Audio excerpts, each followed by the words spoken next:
Sa kabila ng lahat, nananatili ng masaya. Ngiti sa iyong mukha, buhay ko'y kompleto na. Kahit sino pa man, ang kwento mo'y mahalaga. Hatid namin saya, saan mang damo ka pa.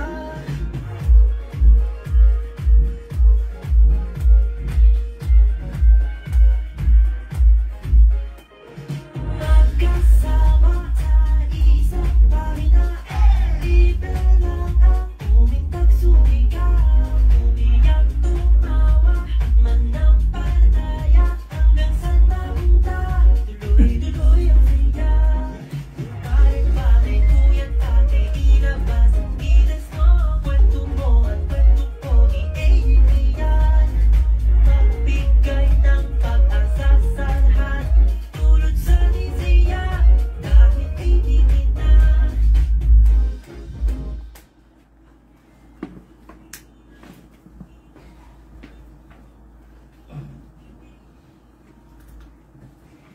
Good evening! Welcome! This is your show, This is your live AGT, Anything Goes Topic, Season 7. Episode 15. And today is February 21st, 2025. And it's a Friday Hey, night. kumusta, Anje? Okay naman, How Tata is Bert? your day Wow, today? very, very nice, Tata Ay, Bert. talaga rin naman. Yes, thank you po. And congratulations nga pala for Wow. earning your masteral degree. Wow, thank you, Tata Bert. Thank you po. Mhm. Thank you, Lord, unat sa lahat kasi lagi ako nagpe-pray sa kanya ng strength, Yes. ng confidence lahat kasi hindi po madali talaga mag-work full-time. Tapos may alaga kang anak. Oo. Opo. Paano mo nagagawa yung ganun ano? Pag tinatanong ako niya, Tata Bert, di ko talaga alam isasagot ko po. Ang ano ko lang talaga prayer, everyday, pag umpisa, lahat, basta unahin mo ang Diyos, gitna ang Diyos, basta lahat sa Sa Kanya po. nakapamasyal ka pa, ah. Oo, yun nga, Tata Bert, kaya sabi ko, nako Lord, thank you. Talagang credit po sa Kanya yung lahat ng Talaga rin na. nangyari. Mukhang gumagaya rin, pati si Sandra. Oh. Abay, pinakyaw na halos lahat ng magandang grades, ah. Opo, congrats, Sandra. Pero bad ka, Sandra. Hindi mo tinerhan si Mama Mita mo. Kinuha mo lahat. Ginawa mo lahat. Yes. Very proud of her kasi she's very independent po talaga mag-aral, Tata Bert. Di ko siya, actually wala po nga akong alam masyado sa mga ginagawa niya. Para kung kailangan niya, nandiyan ako. Pero yun, congrats Sandra. Deserve mo ang ano. You deserve to celebrate also. Yeah. Pero nakakatawa din Sandra, Tata Bert, sabi ko, did you pray right away? Opo daw. Lagi siya, thank you agad kay Papa Jesus. So, laking bagay po talaga, Tata Bert, ang dasal sa kahit ano pong gagawin niyo. Kaya, kapag tinanong ako, hindi ko talaga siya it's all Him po talaga. I put it back to Him. Ikaw, Tata Bert! Well, sa umaga, dasal din, no? Paggising na paggising pa lang, may Yes. prayer na kagad. Yan. At and those prayers keep me going the whole day. Oh, Ano? yun talaga. At Mm. lagi naman maganda yung araw para sa akin. Yes. Wala ko na-encounter na anong mga problema. So far, Oh, very hopefully good. wala naman sana. Opo. Wala yan, Tata Bert. Oo. Saka, nandito ka sa center. Siyempre. May, to be honest, may dagdagan na yan. Kumbaga, privilege. Yeah. Yung pag andito ka, nakikinig ka kay senior. Siyempre. Yun talaga. Kaya, totoo yan. Marami rin pa tayong viewers. Oo nga, Tata Bert, sorry pa. Loading pa. Wait lang po. Yan. So, happy Friday po. Uy, Napakabilis ng Friday na naman. Ayan. Loading lang po ang ano natin. Okay. Ayan po, wait lang po.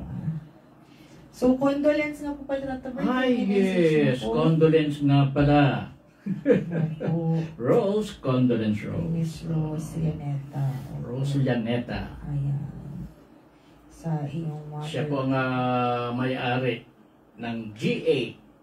Sa Mm. produkto na talagang ang daming natutulungan. Correct. Kayang-kaya pa sa bulsa yung presyo. Totoo po.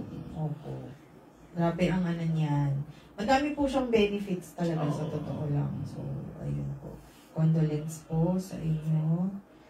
Ayan. Sisendan ko lang po yung ating GC ng video. And happy Yes. anniversary nga pala. Oh, yes. Tata. Yeah, kay Neil and Miyaka. Oh, happy Happy anniversary. anniversary, Wow. Neil and Miyaka. Happy. Late ko na nga rin nung makita.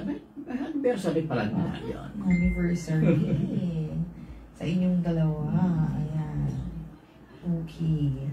Ano pa po ba? Sorry po Loading lang po yung ating. Checking lang po kung sino na yung mga nakapasok. Ayan. So, kamusta ang mga bali-balita, Tata Bert? Ay, so far wala ako na ganun pa rin. Ika nga, puro may mga nadidisgrasya, something like that. At yung mga riot, mga kabataan na nagbunga ng pagkakasaksak ng dalawang katao. I think dalawang kabataan na yun. Sana naman hindi na maulit yung mga ganyang pangyayari. Talagang ika nga, it reflects kung anong klaseng society tayo meron ngayon.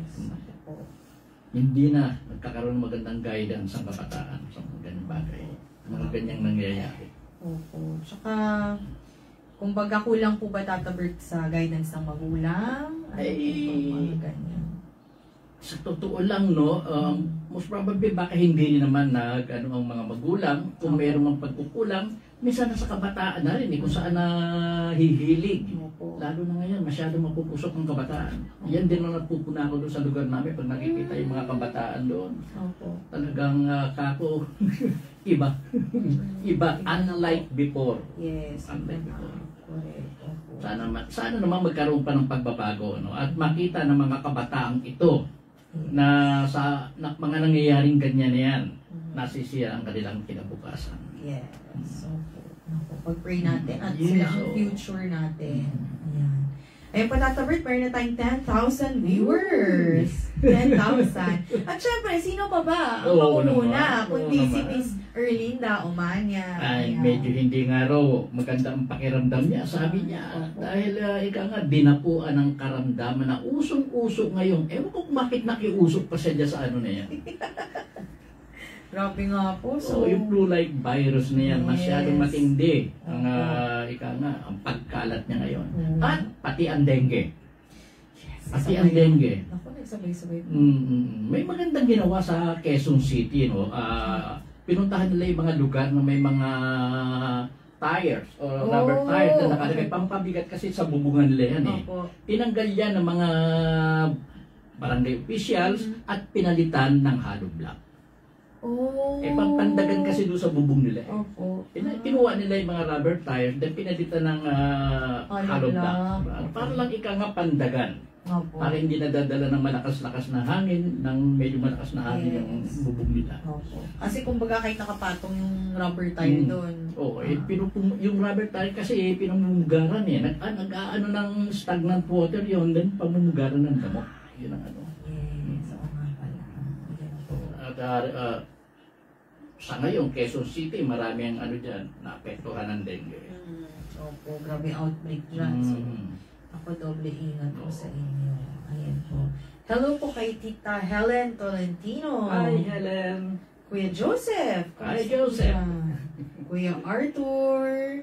Miss Maria Corazon Dalida. Miss Sofia Alonso Aguilar. Ate Irene. Hello. Hi, Irene. And Miss Aurora Mayo. Good evening po sa inyong lahat. Ayan. Okay. So, wala po palang pasok puno sa Tuesday? EDSA?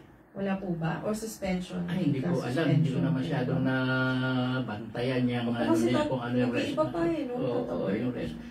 May mga balak na palitan ng petsa, which I disagree. At dapat hindi. Oo, kasi yun na yung yun na yung araw na yun na natin na kagisnang i-celebrate. Yung EDSA na yan, bakit babaguhin? Oo nga po, ayun. So yung ibang schools po, walang pasok, yung ibang meron. Then nag-create pa po ng confusion. Kasi nasanay na po ang lahat na pag EDSA, holiday po talaga. Ayun lang, pag ganyan nag-iiba pa. Okay po. Ang ating papa nga pala, no? Sana naman medyo gumanda. May balita na medyo gumanda-ganda. May slight improvement din sa kanyang kalagayan. No? Double something na pneumonia ang dumapo sa kanya. Sana naman, sa bagay at the age of 83, pero malakas pa yan sa totoo lang. Bata pang natatawag yan. Kasi siguro mga Pope dati, Tata Bert, tumaabot ng almost 90 plus mga 90 eh. plus, sa edad, Yes. ganyan. Opo. If I'm not mistaken, si Pope John Paul, 92 po or something. 92 yun. Parang ano po. So, pag ganun po, Tata Bert, let's say, sana naman wag assume. Pero, if namatay po yung current Pope, di ba boboto po ulit? Yes. Voting po lahat talaga, no?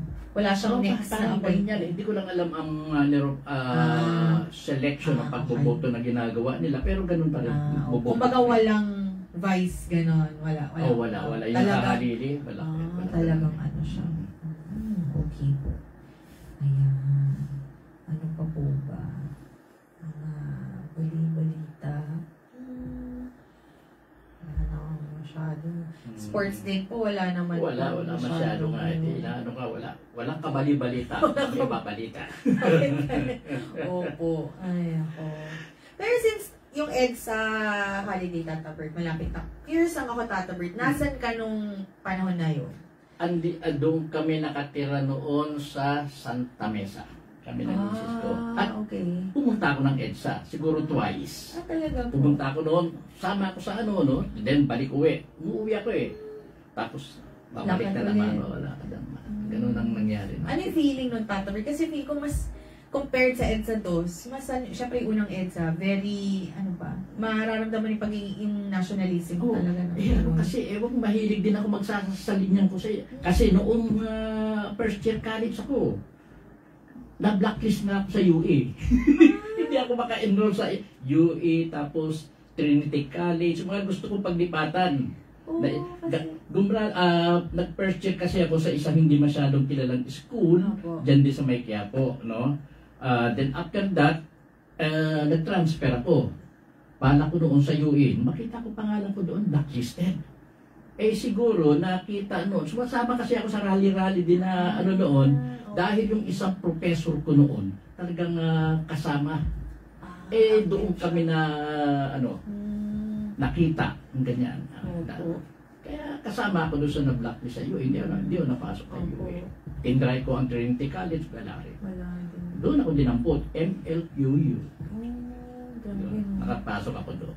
At doon ako gumraduate. Opo. Grabe. Tsaka very passionate kayong mga kabataan dati. No? Yung time na yun, Tata Bert. Oo. Diba yung, ewan ko kasi, yung dekada 70, nabasa ko rin, napanood ko rin, Tata Bert. Grabe din yun. Kasi malaban talaga, palaban talaga. No? Iba yung panahon. Pag mahaba buhok mo, magtataguan ka talaga. Ako no, haba na buhok ko no, diba?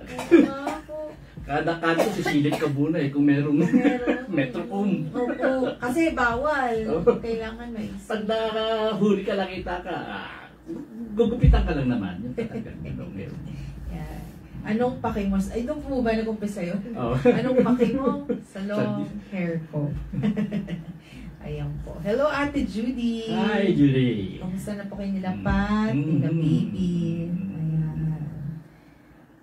Ayan po. Okay. Ano pa po ba? Wala po masyado. Wala na siya. Gilas versus Taipei. Kailan po kaya ito sa New Zealand gaganapin? Good luck sa Gilas. Ayan. Sa women's volleyball, ang UP against FEU. Okay. May may Gilas game nga po. Ayan. Okay. Yung iba, wag na po natin natatagot. Medyo bad news. Ganun ka rin po kasi. Kaya nga, kaya hindi din ako nag-ano. Politics. Ayan. Okay. Yun na lang lagi ang marinig mapaparagong balita tungkol sa impeachment. Kaya wala nang mabago ka po. Opo, correct. Women's Month po pala next sa March po. No? Tapos fire prevention din po, no? So, ayun. Ayan ako. Buti naman this week wala pong plane crash. Di ba po? Kasi meron na naman doon sa Canada. Opo, pagtingin mo, meron na naman. Okay. Ayan po. So, go na ba tayo, Tata Bert? Sa pagbasa? Siguro pwede na. Opo.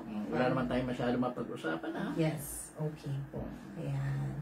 So, ang binabasa po na namin ngayon is Kawikaan or Proverbs po. Ayan. Chapter 13.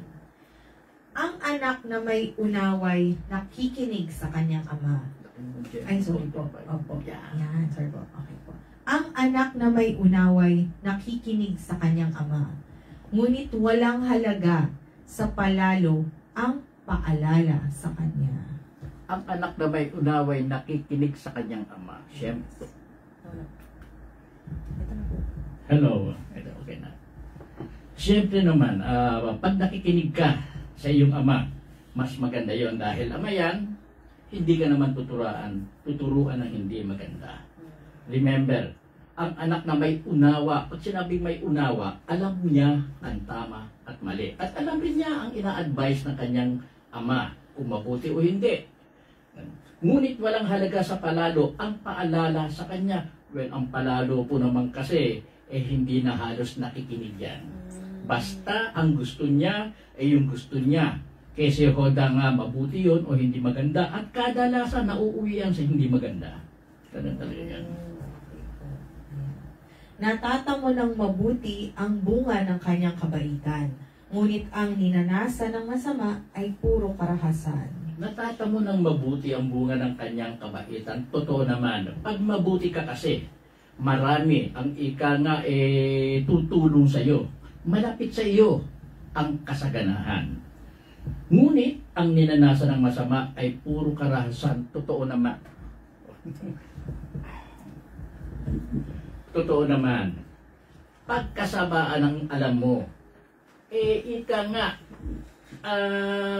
lalayo sa iyo ang maraming bagay. Kasama na ang tinatawag na kasaganahan. Ang maingat. Hello. Hello, ayan po. Ang maingat magsalita ay nag-iingat ng kanyang buhay. Ngunit ang taong madaldal ay nasasadlak sa kapahamakan. Ang maingat magsalita ay nag-iingat ng kanyang buhay. Totoo naman. Ang isang taong alam ang kanyang ginagawa, maingat magsalita yan. Dahil alam niya na sa pagsasalita minsan, hindi maganda ang dating doon sa mga nakikinig.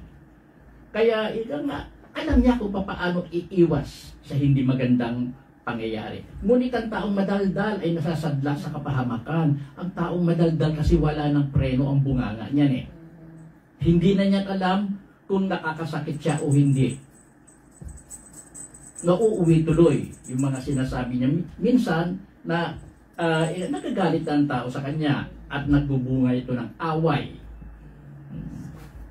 Tsaka yun nga po, hindi niya pinag-iisipan yung sasabihin. Oo, yun. Tsaka kung maingat ka magsalita, it means may control ka. So kung may control ka sa pag-iisip, may control ka sa pananalita mo. The rest, kaya mo rin kontrolin. Ingatan. Ang tamad ay nangangarap, ngunit hindi natutupad. Ang hangarin ng masikap ay laging nagaganap. Wala talagang nangyayari, mangarap man ang tamad. Kung hindi niya gagawaan ng kasipagan, kung hindi siya magtatrabaho, kahit na anong pangarap ang gawin niya, walang mangyayari talaga. Ang hangarin ng masikap ay laging nagaganap. Siyempre, masikap, masipag, masikap. May kauwiang maganda yan pagka ganyan. Ang taong matuwid ay namumuhi sa kasinungalingan. Ngunit ang salita ng masama ay nakakahiyang pakinggan. Ang taong matuwid, pag sinabi kasi taong matuwid, alam niya ang tama at mali. Siyempre, pag alam mo na tama at mali, alam mo naman kung kasinungalingan o hindi ang sinasabi sa iyo.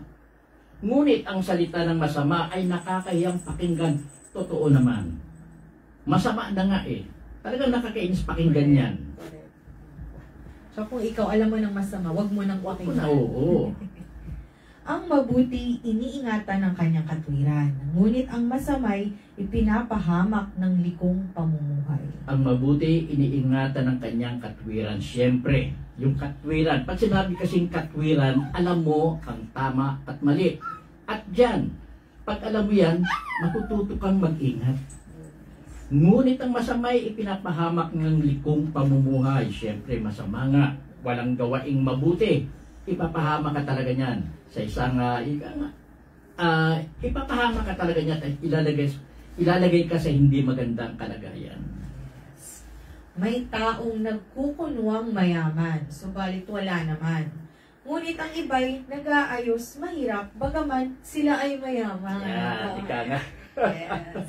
Ito, contrast, no? Yes. Merong mayaman na ika nga ayaw ipakita, ayaw ilantad yung kanyang kayamanan. Simpleng mamuhay, ika nga.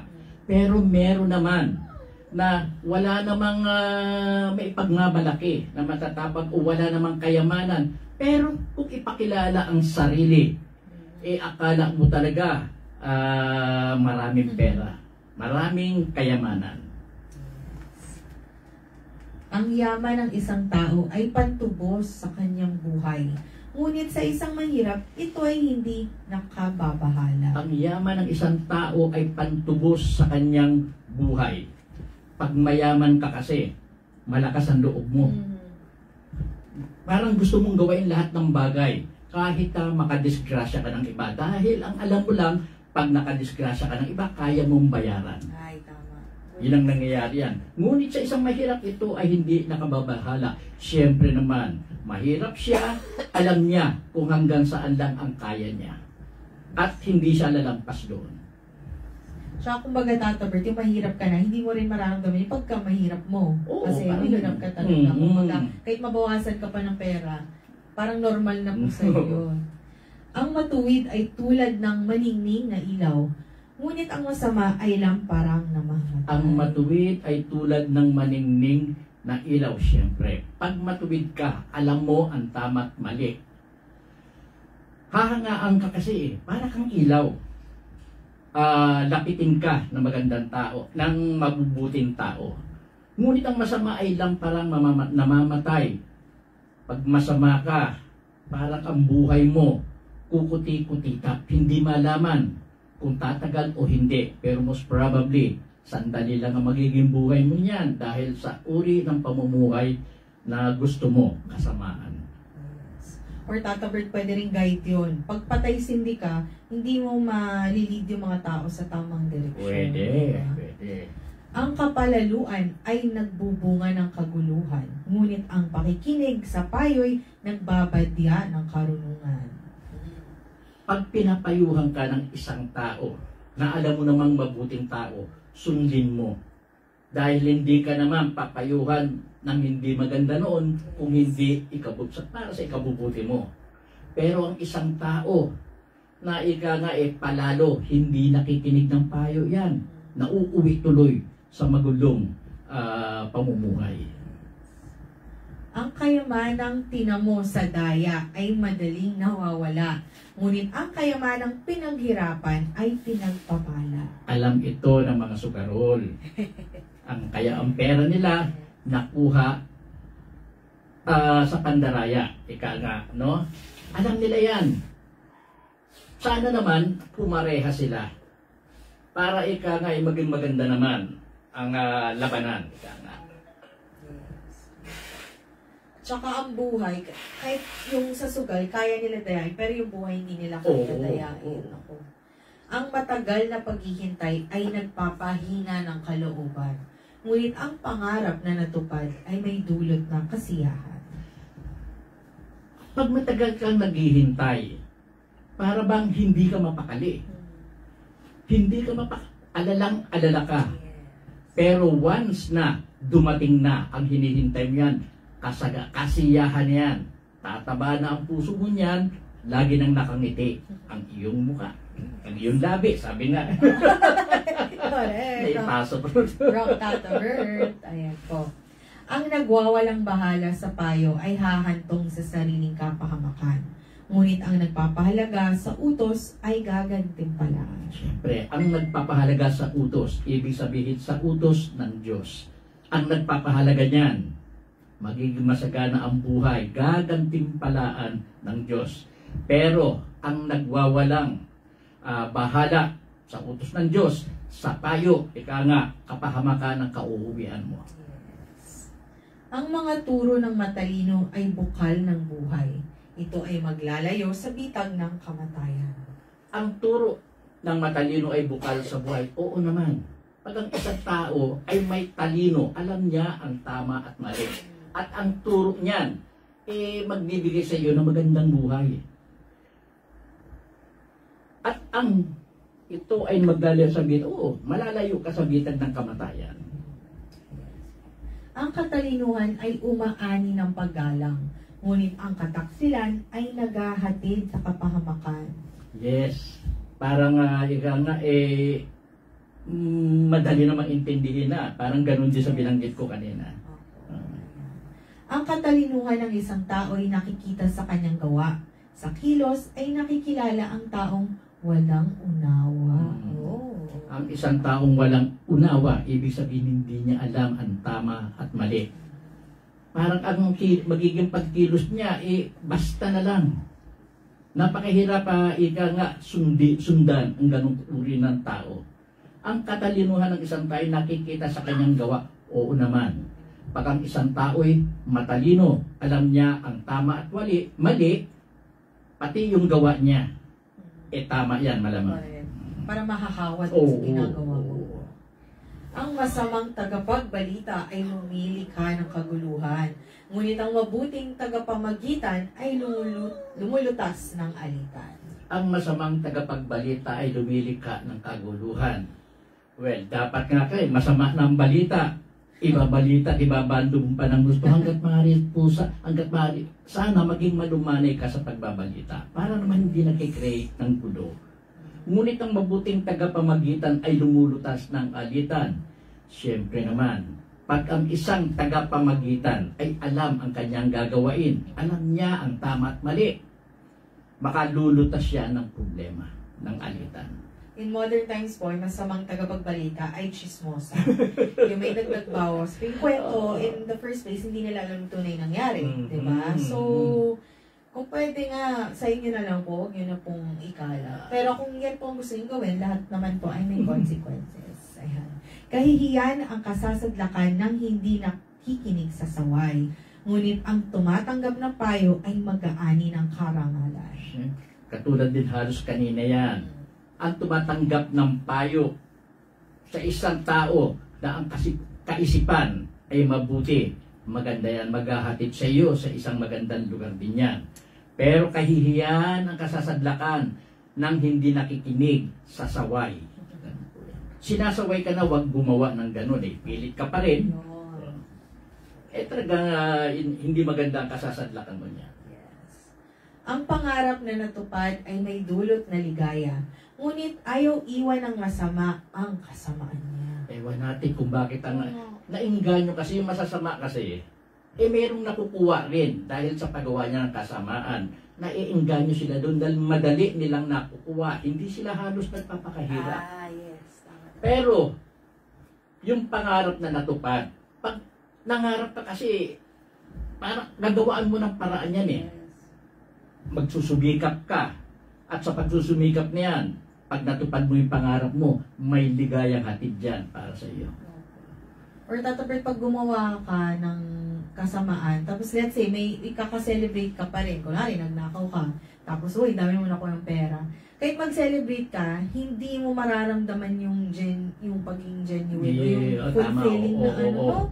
Kasi, masaya ka, sandali lang. Pero, parang kakainin ka naman ng konsensya mo po buong buhay mo. Katulad ng mandaraya yan sa mga laro Ayun. Nananalo sila. Tama. Pero, kumbaga sa empty victory, yung gano'n na yun. Gandang term diba? po. Empty victory.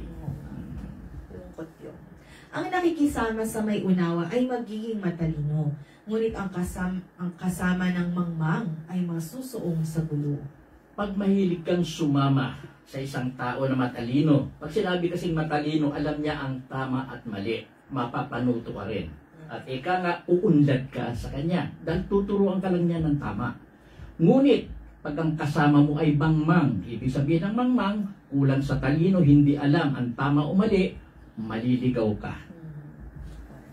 Ang hinaharap ng masama ay kahirapan sa buhay. Ngunit sagana ang pagpapalang sa matuwid ay naghihintay. Totoo naman yan. Simpleng-simple lang naman maunawaan itong verse na ito. Ang hinaharap ng masama ay kahirapan sa buhay. Ngunit sagana ang pagpapalang sa matuwid ay naghihintay. Tama naman yan. Ang matuwid ay nag-iiwan ng pamana hanggang sa kaapu-apuhan.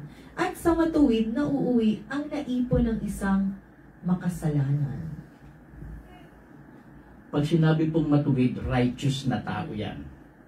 At ang nakuha niyang kayamanan ay nakuha sa kabutihan. At ang kabutihan niyan ay maipamamana niya sa kanyang kaapu-apuhan. At dito sinasabi, at sa matuwid na uuwi ang naipon ng isang makasalanan. Ganun po talaga yan. Dahil ang naipon ng isang makasalanan, hanggat maaari ayaw rin niyang maubos. So ibibigay niya yan doon sa isang tao na marunong gumamit ng kayamanan niya. At kadalasan ang marunong gumamit niyan ay yung mabubuting tao. Ang bukid ng may hirap, may pangakong kasaganaan. Ngunit ito'y nasasayang dahil sa kawalan ng katarungan. Ang bukid na mahihirap, may pangakong kasaganaan. Ang ibig kasi ng bukid, ito ay larangan ng trabaho. Pag masipag ka, magtatrabaho ka, may pangakong kasaganahan yan. Ngunit ito'y nasasayang dahil sa kawalan ng katarungan. Walang katarungan pag masama ka eh. Ganun ang ano yan eh. Mauuwi sa hindi maganda. Mapagmahal na magulang, anak ay dinidisiplina. Anak na di napapalo, hindi mahal ng magulang. Ang magulang, pag namamalo ng anak, isa lang naman ang intention noon eh. Disiplinahin ang bata. Ang problema nga ngayon sa batas natin, no? Pag pinalo mo ang bata, pwede kang ireklamo. Which I don't agree. At nakalagay din kasi mismo sa Biblia pag nagkaroon ng kasalanan ng iyong anak, pwede mong paluin. Alam mo na ba ang klaseng palo ang ibibigay mo? Hindi naman yung matinding-matindi Yung lang para siyang disiplinahin. At pag gano'n ang ginagawa ng magulang, ibig lang sabihin, mahal niya ang kanyang anak at ayaw niyang lumaki na palalo o masama. Yes. Kasi kapag kayo naramdaman nyo, hinahayaan lang kayo, nako, ay, mahirap. ibig sabihin, walang pakialam sa inyong magulang. Ang matuwid ay sagana sa lahat ng kailangan, ngunit ang masama ay palagi namang nagkukulang. Pag matuwid ka, alam mo ang tama't mali. Magiging masagana ka dahil alam mo kung ano yung gagawain mo. Gagawa ka ng tama. Ngunit kung ang masama ay palagi namang, ngunit kung masama ay gagawa ng uri ng kanyang trabaho, which is kasamaan, parang hindi makukontento yan eh. Kulang lagi yung kanyang nakukuha. Parang si Senyor Tato Bert, or dito sa center, di ba? Kapag may kailangan, dumadating. Ayun. Like, Oo, diba? oo. Lahat meron Basta magawa ka ng magandang bagay kasi naaayon sa turo ng Diyos, madali kunin ang bagay. Actually, hindi mo nga kukunin, darating na lang. Oo, yun nga po. Totoo, diba? Tata Bert. Ganun po yun. Opo. Tsaka ito yung sinabi dito, ngunit ang masama ay palagi namang nagkukulang. May realize nyo, masama talaga. Kasi, bakit tuwing may nakukuha kayo, bigla na lang feeling nyo hindi enough. Kaya lalo kayo gumagawa ng masama kasi napapatungan yun ng, yung parang, yun nga, Tata Bert, empty victory na hindi nila malapatan ng tunay na mag-fulfill nung void, diba? Yun. So, ganda nitong last. Ito po ang salita ng Diyos. Salamat sa Diyos. Ayan. Okay po. Chapter 14. Ang matalinong babae ay nagtatatag ng kanyang bahay, ngunit winawasak ng isang mangmang ang sariling tahanan. Ang babae kasi ay siyang ilaw ng tahanan. Siya ang naiiwan sa bahay. Kung maganda ang pagdidisiplina niya sa kanyang mga anak, nagtatatag siya ng kanyang bahay. Ngunit winawasak ng isang mangmang ang sariling tahanan. Yun ang problema kasi. Pag ang isang anak ika nga, hindi nagabayan ng maayos, magiging mangmang yan. At ika nga, mauuwi yan sa hindi magandang tahanan. Tapos, source pa yun na pwede siya nag-uumpisa ng gulo, lalo pong magulo sa bahay. Yan. Ang gumagalang at sumusunod kay Yahweh ay lumalakad sa katwiran. Ngunit ang nagwawalang bahala sa kanya ay nasa likong daan. Pag sinusunod mo talaga ang utos ni Yahweh, laging tama ang iyong gagawain. Mananagana ka pagka ganoon. At kung ikaw naman ay hindi mo susundin ang utos ni Yahweh, babaliwalain mo ito. Wala ka rin kahihinatnan, mauuwi ka sa wala. Ang bawat salita ng mangmang ay may katumbas na parusa. Kaya ang matalino'y nag-iingat sa mga salita niya. Ang matalino kasi alam ang tama at mali eh. So, magiging maingat siya na magbitaw ng mga salita. Laging ang bibitaw niyang salita, ika nga makabubuti sa kanyang kausap. Kahit na payuhan niya, pwede din naman kasi magpayo yung isang matalinong tao eh. Huwag mong gawain ang bagay na ito. Ganun lang naman yun eh, mapapaayos ka. Kaya ang matalino ay nag-iingat sa mga ang bawat salita ng mangmang ay may katumbas na parusa. Totoo naman. Ang mangmang kasi hindi niya batid ang tama at mali. At bawat salita niya maaaring magligaw sa iyo. Maaaring magdulot ng kaparusahan later on sa iyo. Yes. Kung saan walang baka, Oo. ang kamalig ay walang laman. Datapwat sa maraming baka, sagana ang anihan. Dito parang metaphor, no? Ginamit ang baka. Ibig sabihin niyan, matrabaho, hardworking. Siyempre, pag ang isang tao ay hardworking, marami siyang aanihin. Ang kanyang kamalig, may kasaganahan ng kanyang kamalig. Pero, pag hindi hardworking, ang isang tao, walang laman yung kanyang kamalig. Ang tapat na saksi hindi magsisinungaling. Ngunit pawang kabulaanan, tama, ang sasaksing sinungaling. Well, ang tapat na saksi talaga, yun nga, the word itself says na ang tapat na saksi. Ibig sabihin, totoong saksi yan at hindi magsisinungaling. At hindi naman magiging maganda ang resulta kung ang saksing kukunin mo ay isang sinungaling. Ang mangmang ay nag-aaral pero hindi matuto. Ngunit madaling maturuan ang taong may talino.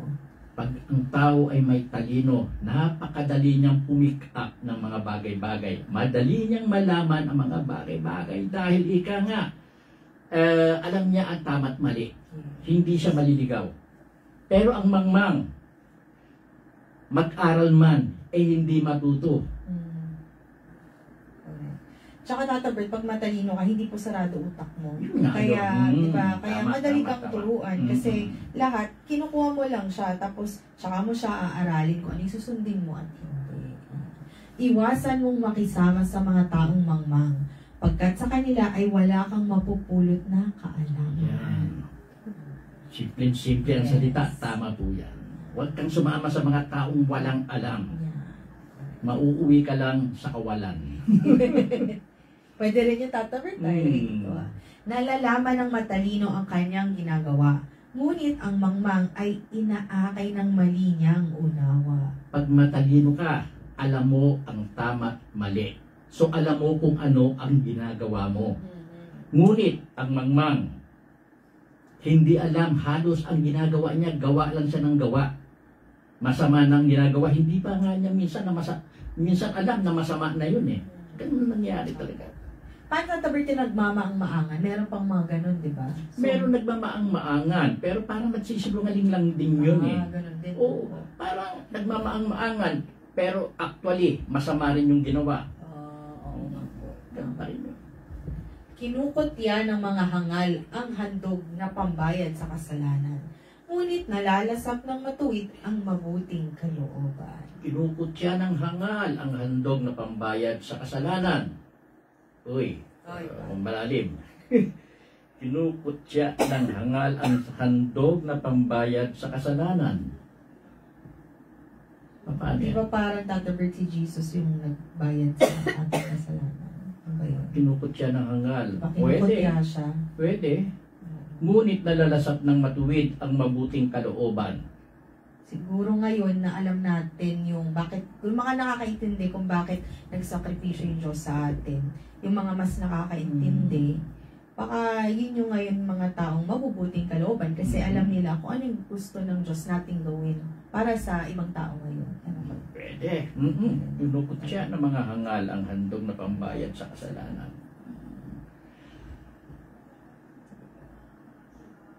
Parang, sandali, no? Sige po, go lang. Ito tayo. It's okay. Ang mga hangal kasi, no? Parang, ang alam lang nila masama eh. Kaya,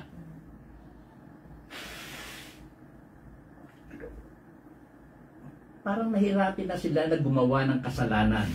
So,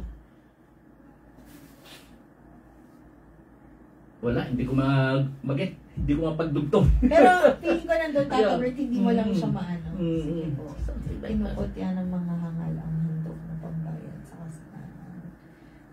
Kumbaga kasi, Tata Bert, yung mga nagbabayad sa mga kasalanan, let's say, ano bang example ng pagbayad sa kasalanan? Serving serving kung ano talaga yung hustisya, pwedeng pambayad sa kasalanan yung patawarin mo yung sarili mo, patawarin mo ibang tao. So, pag may mga hangal na kumukot yan ng, kasi parang pambayad sa kasalanan, yung ang handog na pambayad sa kasalanan, parang it's something good. So, na hindi nila matanggap or parang something against yung mga hangal sa ganun. Pwedeng ganun. Pwede. Tapos, yung mga matutuwid, nakukuha nila yung nalalasak nila yung mabuting kalooban kasi kumbaga, naiintindihan nila kung bakit nangyari yung pagbayad ng kasalanan. Ko na, parang gano'n. Yun lang naman yung sabi. Sige. Medyo malalim na po, pero may kalaliman to. biglang naisip ko si Jesus kasi nag-ano sa atin. Walang makikihati sa kabiguan ng tao.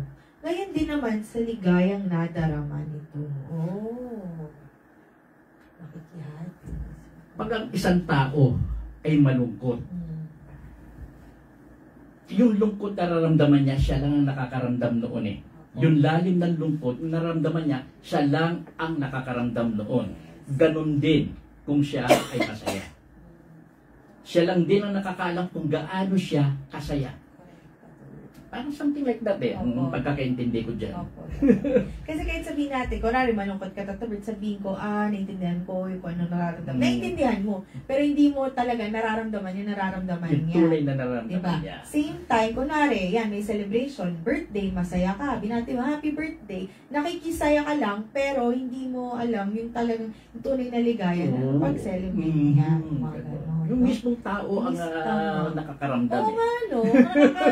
Tao nga, ngayon Diba? ma-realize mo na pag sinabi nilang I'm happy for you, o I'm sorry to feel your pain, hanggang doon lang. Pero hindi talaga buong nilang, oo nga, no? Yung tao mismo talaga. Tao lang, opo. Ang bahay ng masama ay sadyang mawawasak, ngunit ang tolda ng matuwid ay hindi mabagsak. Ang bahay na masama ay sadyang mawawasak. Ibig lang sabihin ng bahay na yan, yung pagkatao ng isang masama, madali mawawasak yan dahil sa kasamaan ng ginagawa niya. Ngunit ang tolda ng matuwid ay hindi babagsak. Pag ang isang tao ay puro kabutihan o maayos ang ginagawa niya, hindi siya babagsak. Kahit na mahina ang kanyang pangangatawan o hindi maganda tinitirihan, basta maayos ang kanyang ginagawa, hindi siya babagsak. Lalo na kung ang ginagawa niya ay naaayon sa utos ng Diyos. Sa akin po, Tata Bert, para siyang irony. Pag may bahay ka, mayaman ka, di ba? Pag may tolda ka, syempre wala kang bahay. Yung tolda, medyo siguro, mahirap ka. Sabihin na natin ganun. Pero may bahay ka, masama ka, i-compare mo dun sa taong mas mahirap, walang pangpagawa ng bahay, pero matuwid. Ano pa rin yung may gain dun? Di syempre yung kahit mahirap ka, pero buo naman yung kabutihan ng puso mo, di ba? May daang matuwid sa tingin ng tao, ngunit kamatayan ang dulo nito. Meron tao kasi na hindi niya alam na ang nilalandas niya, na ang dinadaanan niya ay matuwid. Ang tingin niya matuwid eh. Ang problema kasi ganyan ang magiging paningin niya kung hindi niya alam ang tama at mali. O kung hindi siya ginagabayan ng Diyos. Mas ang tingin niya, maayos naman to eh. Pero nilalakbay niya nang wala siyang guidance. Pagdating sa dulo, hindi pala maganda yun nasa dulo. Napapahamak pala siya, gano'n. Walang guidance na maayos. Parang na-deceive lang siya kasi, ay, Yun. Okay. Thank you po. Sa gitna ng ligaya, maaaring dumating ang kalungkutan. Ngunit ang kaligayahay maaaring magwakas sa panambitan. Ang isang tao na maligaya, minsan talagang sa kalagitnaan nyo may dumarating na lungkot din naman. Ganon din ang isang taong malungkot na sa kalagitnaan nagkakaroon naman ng masayang oras. Kumbaga, hindi siya forever. Oo, Happiness. hindi siya forever na malungkot, Yes. hindi siya forever na masaya. Kasi parang walang sense na, di ba yun nga tatabert ko na, perfect yung buhay mo. Walang sense sa perfect ang buhay mo. Kasi dapat hindi talaga. Yun. Pag di mo ma-appreciate yung sinasabi po na polarity, di ba, Senyor? Pagbabayaran ng tao ang liko niyang pamumuhay. Ngunit ang gawa ng matuwid ay gagantimpalaan. Siyempre, pagbabayaran ng tao talaga ang liko niyang pamumuhay. Dahil liko, ibig sabihin hindi magandang pamumuhay. Pagbabayaran niya yan. At likong pamumuhay, masamang pamumuhay. Pagbabayaran niya yan, may karma kasi. Ngunit ang gawa ng matuwid ay gagantimpalaan. Karma pa rin yan. Good karma, pag nagtanim ka ng good karma, maganda rin ang magiging gantimpala para sa iyo. Pinaniniwalaan ng mangmang ang lahat niyang mapakinggan. Ngunit sinisiyasat ng may unawa ang kanyang pupuntahan. Yan talaga. Pag kulang ka sa talino, mangmang ka, lahat halos ng naririnig mo, paniniwalaan mo. Hindi mo na alam kung paano, kung ano ang dapat sundin. Magulo eh. Pero, kung may unawa ka, meaning alam mo ang tama at mali, sisiyasatin mo ang bawat bagay. Ang taong may unawa ay lumalayo sa kasamaan. Ngunit ang mangmang ay napapahamak dahil sa kapabayaan. Yan, ito na naman, ang taong may unawa, lumalayo sa kasamaan. Totoo naman, dahil ang taong may unawa, alam niya ang tama at mali. So, hindi siya rito sa mali, dito siya sa tama lagi. Ngunit ang mangmang ay napapahamak dahil sa kapabayaan. Yun na nga, dahil mangmang, hindi alam ang tama o mali. Ang taong mainit ang ulo ay nakagagawa ng di marapat. Ngunit ang mahinahon ay lagi nang nag-iingat. Ito ang sinasabi ni Senyor. No, pag masyadong emotional na o matindi ang galit mo, huwag ka kaagad mag-a-action. Bigyan mo ng panahon ng sarili mo na magmuni-muni. Huwag ka kaagad kikilos. Hingang malalim. Hinga yun. Ganyan. Ay, tatabert turo niya yun sa retreat natin. Relax. Kayo nga, relax lang. Ganun sa, relax lang. Ganyan sabi ng Senyor. Relax. Ang taong hangal ay nag-aani ng kamangmangan. Ngunit ang matalino ay nagkakamit ng karunungan. Ang taong hangal, talaga nag-aani ng kamangmangan. Wala kasi ba? Dahil hindi niya alam eh. Ayaw niyang sundin yung utos ng Diyos. Wala talaga mangyayari. Ngunit ang matalino na alam ang utos ng Diyos, nagkakamit ng karunungan. Totoo yun. So, ang ganda dito, Tata Bert, nakita yung pagkakaiba ng matalino at saka ng karunungan. Kasi, okay na matalino ka, pero hindi para ibig sabihin na you earn yung wisdom, no? Ganda. Ang makasalanan ay gumagalang sa mabuting tao at makikiusap na siya'y tulungan nito. Ganun talaga yan. Makikita naman ng isang makasalanang tao, yung nangyayari sa isang mabuting tao. Lalapit yan dyan, hihingin ng tulong. At pakikiusap na tulungan nga siya. Depende na nga lang kung tutulungan talaga siya ng tao na inong mabuting tao na yon.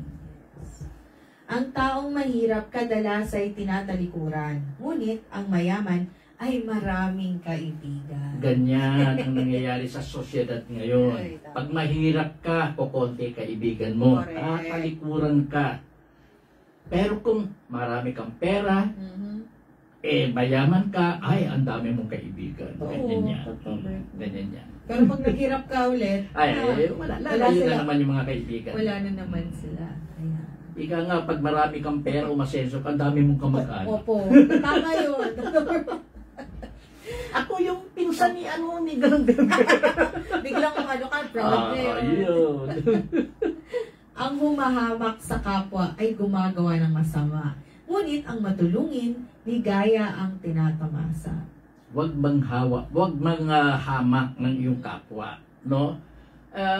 Dahil hindi magandang gawain yan eh. Tumulong ka na lang hanggat maaari para naman ika nga ay matuwa yung ibang tao para sa iyo. At may pakinabang ka po sa mundo. Yan.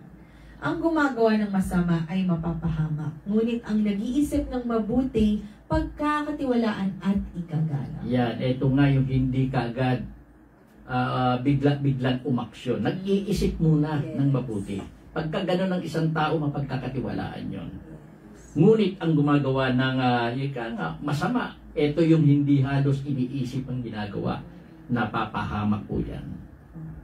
So, hindi niyo po ba nararamdaman, pag habang gumagawa kayo ng masama, patagal ng patagal, paunti at paunti respeto po ng mga tao sa paligid mo. Yan. Ang bawat pagsisikap ay may pakinabang. Ngunit ang puro salita, ang bunga ay kahirapan. Talagang ang bawat pagsisikap may pakinabang. Totoo naman. Pag ang isang tao masikap, masipag, may pakinabang yan. Ngunit ang puro salita, puro daldal lang, kulang sa trabaho naman. Ang bunga kahirapan. Daldal lang ng daldal. Puro yabang ang nangyayari. Kulang naman sa trabaho. Wala talaga yan. Kahirapan ang kasasadlakan niya. Ang putong Ang putong ng matalino ay ang kanyang karunungan. Ang kwintas ng mangmang ay ang kanyang kahangalan. Ang putong ng matalino, ang putong ibig sabihin crown, corona. Yung wisdom ay corona ng isang marunong. At yung mangmang, kwintas ng mangmang ay ang kanyang. Yung mangmang naman, ang talagang may pagmamalaki niya parang ikinikwintas niya yung kahangalan. Ganun. Pero yung isang tao matalino, ang corona niya, yung wisdom na meron siya. Ang tapat na saksi ay nagliligtas ng buhay. Ngunit ang salita ng sinungaling ay pawang kataksilan. Nagliligtas ng buhay totoo yung tapat na saksi dahil totoo ang sinasabi niya. At malalagay ka sa maayos pagkaganyan ng saksi mo. Ngunit ang salita ng isang sinungaling ay nako. Alam mo na, kasinungalingan nga eh. Saan hahantong yan? Hindi maganda, kataksilan. Saka saan po kayo nakarinig ng taong sinungaling na nakapagligtas ng buhay? Wala pong gano'n. Ang paggalang at pagsunod kay Yahweh, dulot ay kapayapaan. May hatid na katatagan sa buong sambahayan. Yes, ganun talaga. Pag ikaw ay sumasamba kay Yahweh, gagabayan kanyan sa lahat ng oras, sa lahat ng panahon. Magiging maayos ang iyong sambahayan. Yes. If I would, Tata Berta, gawin ko, analogy ko lang. Actually, yung sambahayan, una ko naisip yung center.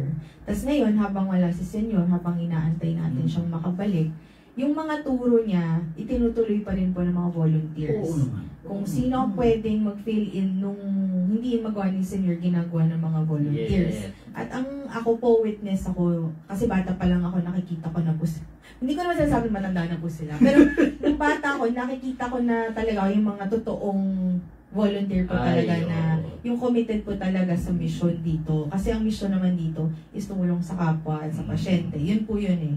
So, makikita ko sa mukha ni Miss Linda, ni Tata Bird, ni Ate Rose. Yes, Tata Bird. Isa ka ng dito, haligi.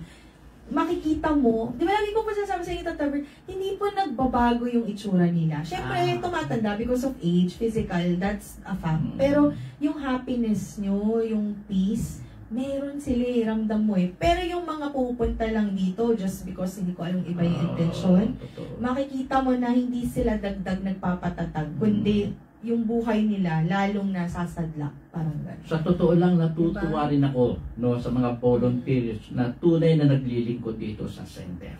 Talagang ika nga hindi tatakbo ang center ng ganito, ng maayos, ng parang normal, kahit wala si Senyor, kung hindi sa mga tulong at tamang gawain ng mga volunteers na nandito po. At lubos ang aking pasasalamat at nandito nga sila. Yes. Thank you sa inyo, Tata Bert. Kasi Yeah. yun patuloy na nagiging matatag. Kahit, diba, sa ngayon nawala si Senyor. Ayan. Ang paggalang at pagsunod kay Yahweh ay bukal ng buhay. At ang taong mayroon nito'y malayo sa bitag ng kamatayan. Yes, si Yahweh, andyan lang naman ang dapat mong gawain. All you have to do, sundin yun. At hindi ka maliligaw. Magiging maayos ang iyong buhay. Ang karangalan ng hari ay nasa dami ng nasasakupan. Ngunit walang kabuluhan ang pinunong walang tauhan. Pag ang isang hari ay mabuting hari, makikita mo yan sa dami ng kanyang nasasakupan. Yan ang katotohanan yan. Kumbaga sa ano, yan ang ebidensya. Pag maraming tao, maraming mamamayan ng isang kaharian, ibig sabihin mabuti ang hari niyan. Pero kung ang isang pinuno ni walang tauhan o kukunti ang tauhan, ibig lang sabihin yan, hindi marunong magpalakad yan. So, in short po, makikita niyo talaga yung mga taong maraming nagmamahal versus dun sa mga walang nagmamahal. Yes. Ayan. Ang hinahon ay nagpapakilala ng kaunawaan. Ngunit ang madaling pagkagalit ay tanda ng kamangmangan. Pag ang isang tao, magalitin. Konting diferensya, nagagalit ka agad. High blood ka agad. Wala yan. Nagpapakita ng kamangmangan yan. Pero pag ang isang tao, kahit nasa oras ng gulo, nagiging mahinahon. Diyan makikita mo ang tunay na ugali ng taong yan ay mabuti. Ay, correct. Super tried and tested yun. Ang isip na tiwasay ay nagpapahaba ng buhay. Ngunit ang kabusukan ay nagbibigay ng kapahamakan. Ang isang mapusok na kaisipan, talagang kapahamakan ang kauuwihan yan. Pero pag ang isip ng isang tao tiwasay, ibig sabihin na kontento siya sa simple lang. Yes. Maganda yun. Nagpapahaba ng buhay yun. Hindi gulo ang hanap niya. Ang hanap niya lagi katiwasayan. Ang umaapi sa mahirap ay humahamak sa may kapal. Ngunit ang matulungi nagdudulot ng karangalan. Sinabi mismo yan ni Jesus. Ang umaapi sa mahirap ay humahamak sa may kapal. Sabi ni Jesus niyan, mahalin mo ang aking abang kapatid at minahal mo ang aking ama. Ang aking ama na nasa akin at ako nasa aking ama. Ang masama ay ibinabagsak ng sariling kasamaan. Ngunit ang kanlungan ng matuwid ay ang kanyang kabutihan. Pag isa kang mabuting tao, yun na rin mismo ang magtatanggol sa iyo, yung kabutihan mo yun. Dahil maraming dadalo sa iyo, maraming magpoprotekta sa iyo. Pero kung isa kang masamang tao, yung mismong pagiging masama mo ang magbabagsak sa iyo. Batas ng karma yan Ganun yun Sa isip na may unawa, ang nananahan ay karunungan. Ngunit ang mangmang ay walang kaalaman. Pag sinabi kasi na unawa, alam mo ang tama at mali. Nananahan talaga ang karunungan dyan. Dahil alam mo kung ano ang dapat gawain. Alam mo ang dapat unawain. Ngunit ang mangmang ay walang kaalaman. Totoo naman. Mangmanga, walang kaalaman. Hindi niya alam kung ano ang tama at mali. Ang katuwiran ay nagpapadakila sa isang bayan. Ngunit ang kasalanan naman ay nagdudulot ng kahihiyan. Ang katwiran, ibig sabihin ng katwiran din, pwede mong ikatwiran kung ano ang tama. Pwede mong ikatwiran kung ano ang mali. Nagpapadakila kasi talaga yan sa isang bayan. Nakakaiwas yan sa gulo Ngunit ang kasalanan naman ay nagdudulot ng kahihiyan. Siyempre naman, kasalanan nga. Tsaka pag marunong ka mga tuwiran, sa tama po, siguro naman sa tama. Pag marunong ka po mga tuwiran sa tama, marunong ka lumaban. Pag marunong ka lumaban, kaya mong, kumbaga, kaya mong tumuntong para, kaya mo depensa ng maraming tao. Kaya mo depensa ng bayan. Ngayon, sorry Tata Bert, papasok ulit. Election ulit. So, pwedeng, mga tuwiran, kayo ng tama, ipaglaban nyo yung karapatan na nating Pilipino dapat matagal na nating natatamasa. Diba? Kasi pag patuloy kayo bumoto nang alam nyong may mga kasalanan at pwede pag gumawa ulit, Yung kahihiyan ng botong iisa na yun, kahihiyan na po ng lahat yung Totoo. Pilipino. Sa matalinong alipin, ang amo ay nalulugod. Ngunit sa utosang walang isip, siya ay napupuot. Tuwan-tuwa talaga ang isang amo pag ang kanyang alipin ay matalino dahil nagiging magaang ang kanyang trabaho. Ngunit kung ang kanyang utusan o kanyang alila ay walang isip, pabigat yan. At hindi gagaang ang trabaho ng isang amo. Correct po. Thank you, Tata Bird. Ito po ang salita ng Diyos. Salamat sa Salamat Diyos. sa Diyos. Ano po, Tata Bird? Tayo po ba itutuloy sa Anong oras na ba? 8:31? Pwede Ay, naman, pwede naman po next sa Tuesday. Oo, sa ano na lang. Sige po, para hindi pa tayo 15 ano? Opo. Talagang dalawang nagagawa Opo. natin. So, Nakarang dalawa rin. titulan po. Oo. Opo. Mm-hmm. Sige po, Tata Bird. Last word mo? Yeah. Sige po, ako po. Wait lang po. Baka, wait lang po. Papunod lang po natin ulit. Connection. Ayan po. May asong napupuot. Ayan po. So, yung sa akin po, kung mapapansin nyo yung pag isa-summarize po yung kay Haring Solomon, parating nga pong pinaparealize sa atin na totoo po ang karma.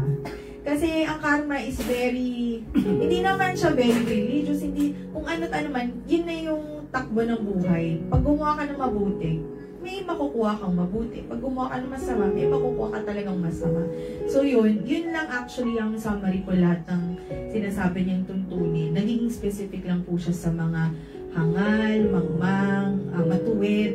So yun po, kung base din po sa binasa namin Tuesday, para sa akin po, lahat po yan choice kung saan daan mo gusto mapunta, sa likong daan o sa matuwid na daan. Pero make sure po na ipagdadasal mo pa rin at pag-iisipan na mabuti kung saan ka pupunta with the guidance po of the Lord. Ay, okay.